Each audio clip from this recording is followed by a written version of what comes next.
And finally, talking about places to go, expansion is on the way.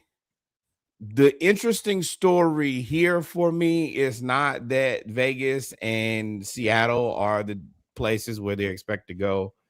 There are two backstories that are very interesting to me, and I assume them to be very interesting to you guys as well. Number one, who leaves the Western Conference and comes to the Eastern Conference? That could be Minnesota.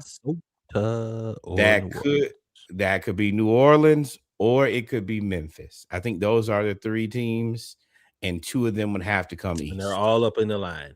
They're all Correct. up the line. The other portion of this is, when does this happen? And does this 2028. facility, yes, but all of the things that happened before, and does this facilitate the retirement of LeBron James and or Kevin Durant? As I assume that Kevin Durant is going to want to be a part of the ownership group for the Seattle Supersonics, and Mhm. maybe they just make a placeholder for him, which is the right thing to do, and say, hey, whenever you retire, we'll just give it to you. And I guess they probably do the same thing with LeBron James. I think that from everything that I understand, this, and it's a match made in heaven, LeBron James and Las Vegas kind of He is going, positioning himself for he done yeah, got into the liquor brand. He yeah, done got into everything makes sense. everything is pointing It's towards a Las Vegas. it's a slam dunk. And for Seattle, it's an underserved demographic. They're waiting for their team to come back. And Las Vegas has had a ton of success with, they had the Las Vegas Knights won a championship. Las Vegas Aces women's basketball won a championship.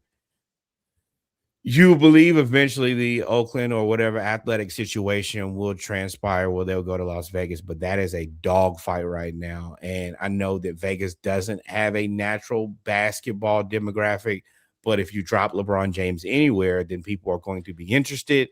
And it just makes the most. Oh, and you got the Las Vegas Raiders too. So all of those things together, it just seems to make a ton of sense. And it's a few hours from I LA. So Infrastructure wise, they are if you follow the tea leaves, you can see building everything around. They've got the big sphere. They've got already got the strip, which is there eventually is going to make a comeback as a tourist destination as health crisis go down. And then you add in the sports around it, honestly, and this and they partnered with gambling. Yeah, they gonna get a the basketball sports, team. the sports are probably going to save Las Vegas, because I'm sure y'all all know that people are not going to Las Vegas to spend money gambling and going to resorts and all of that. But if you can say, hey, we got Raiders, so we can plan a trip out there, and all the away teams can go and gamble and watch your team play, and then, oh well, we can watch 82 basketball games and plan a trip there. It Vegas probably has gotten lucky. I don't know. I don't know if I don't know if they deserve it. The more that I think about it, because of just the way that things are going in the city of Vegas, but it seems like the NBA made this decision pre-COVID, so they're gonna rock with it and honor it. Hmm. Yeah, I'm more excited about Seattle. Seattle was one of the best teams to watch growing up in Yep. NBA Jam. They did everything. They have one of the better sports towns because the Seattle Mariners are good. Uh, we all love them. The Seattle Seahawks just won the Super Bowl, Yeah, and it also helped. I can't think of what's the guy who used to own the Seahawks who passed away. Paul used to own Microsoft.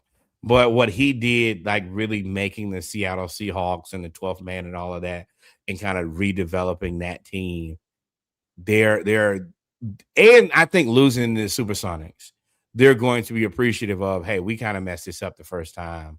We had something really good and we didn't take care of it. We'll never do that again. And I think that's the reason that one's going to take off almost immediately. Um, but it should be interesting because you got teams that's going to have to move. You have ownership groups that are going to be trying to get into this. I heard that Bezos is interested in trying to buy the Seahawks this time again, and I wouldn't be surprised if he tries to buy into this basketball team, just because his proximity to that area. So we have all of that going on.